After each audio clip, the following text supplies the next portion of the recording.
Knob here.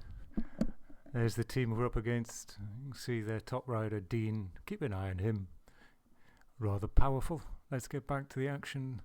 What action it is. Yes, I am wearing a stupid hat. Thanks for that. So, as always with a ladder race. Oh, I didn't put that in the title. I'll change it. The starts are always frantic. You can see two of their riders pushing the pace, but it means that one of their riders, if you keep an eye on, I think it's Green, loitering at the back. This is still the lead-in. He's really struggling. So we're not deliberately picking on him. You can see it's them that's pushing the pace. So this is still the lead-in. You can see me and Chris Wadrup there. Me at the back at the moment.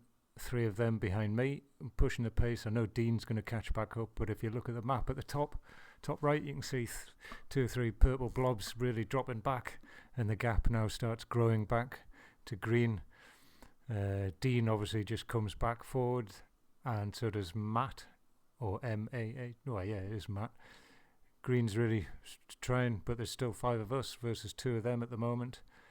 And Dean and Matt get back on. But I think Green, now the seconds, or the gap in seconds is coming up to 4 seconds now.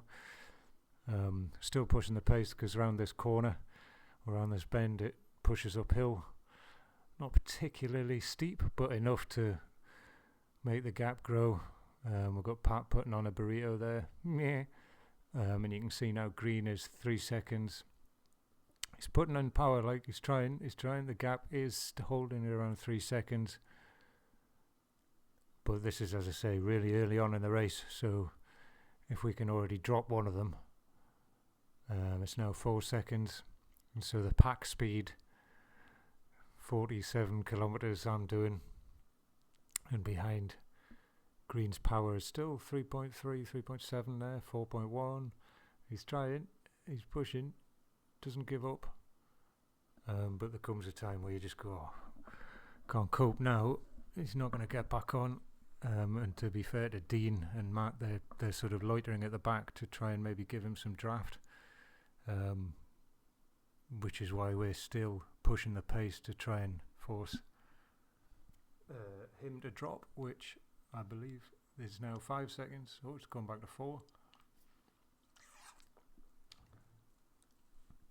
We'll see. Yeah, he's pretty much gone, I think, now.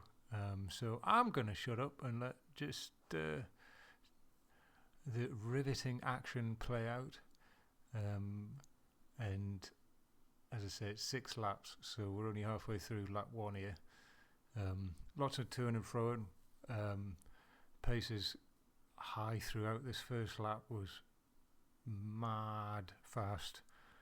And was really testing us, but I you can see in the map there that the 2 of them, Matt and Dean, are really dangling off the back precariously to try and give Green some draft, but the gap is now 6 seconds, and I think they make the decision to just leave him because he's not getting back on, and up this hill, especially with the pack speed, and Mark Rigby's Captain Rigby is off the front and he's pushing, and so they've got to close that. They can't risk letting Mark go. They close, we then push, and the gap to Green now is 8 seconds, and he's gone, unfortunately for him, but bravo on the valiant attempt, especially with their 2 teammates trying to give him draft. All right.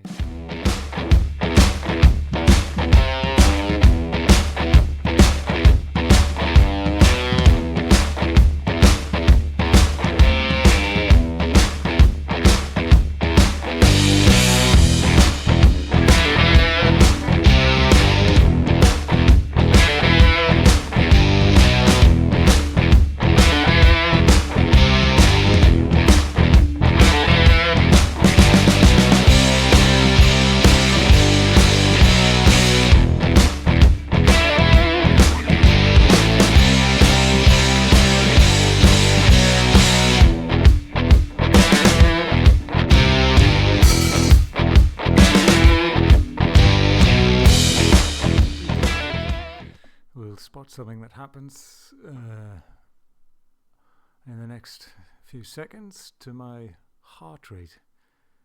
As is always the case in these situations with wearable tech, and Bluetooth and batteries and silly bollocks. What? When does it happen? I'm sure it happens around here somewhere. See, the pace is still high, but my heart rate is 84. That's not right. I am relatively, very, very basically fit. Poor fitness. But, oh, there it is. And so, what's that? 10 minutes into the race, my heart rate monitor then decides to go on strike. Bollocks. I'm thinking, shit. So, I need to try and reconnect. So I think during this next few minutes or something, I'm wrestling with my heart rate monitor. I'm trying to get it back on. I'm a bit wary of being dropped. I think I'll go to the front for a bit. I'd do some namby-pamby effort. Can't really remember. It was so long ago. It was only last week. Oh yeah. Yeah, so heart rate's gone, which basically means I'm very likely to get DQ'd, but I have got 10 minutes of heart rate data, so that might count and that might be okay just, but I haven't told the team just yet. It's a bit early. Don't want to panic them.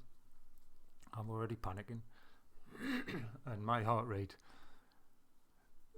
with the effort that I'm putting in, or that we're putting in at the moment, well, me, because I'm only talking about me and my heart rate, should be around 170, because this is too fast, too much at the moment for a lot of people, including myself. So we're all hanging out our backsides. Maybe not Dean in some respect, because he's a very, very strong rider for them. So yeah, this, you can see me almost getting dropped here because I'm fiddling on with my heart rate. I think at one point I start trying to change the battery in the old CR 2032 or whatever called disc batteries. So I take the heart rate monitor off. I think I even put the pairing screen on to try and get it reconnected. It just won't reconnect, so I think for the rest of the race I don't get any heart rate, unfortunately. But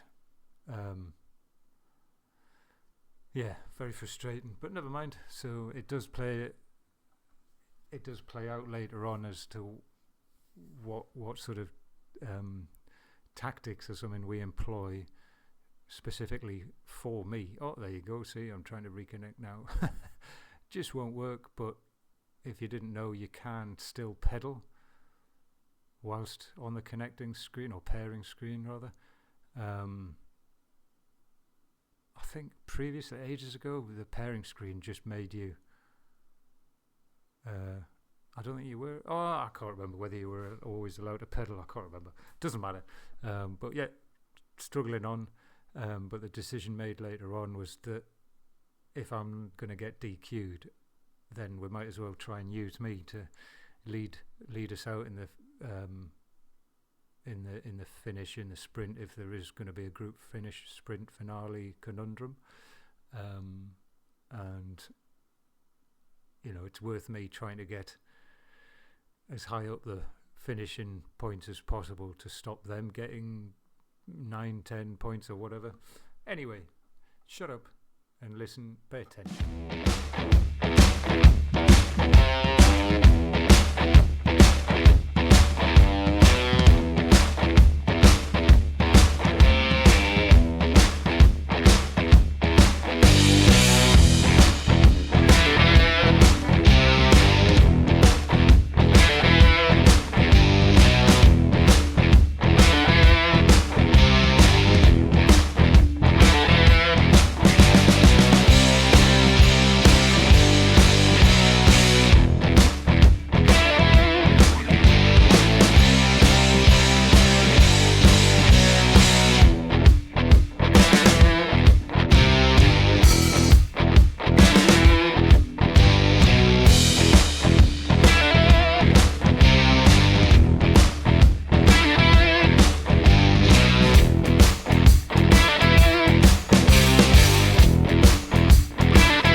ladies and gentlemen of the jury. We'll drop it down to normal speed, race speed if you like. Oh, that's a nice Stetson. Has he got a stupider hat than me? Probably not. His looks cool. So it's 5 against 2 in this one. Dean, as I said earlier, he's off ahead. He's 26 seconds now. It was always our sort of race plan, if you like, that if he attacks, we don't bother going with him. Shit. So I'm heading off the front because basically we're pretty confident that I'm going to get DQ'd, so I'm trying to lead them out, do my knob duty. What? I know that the guys behind me, so that's Riggers, Pat, Tudor and Neil, should hopefully come all flying past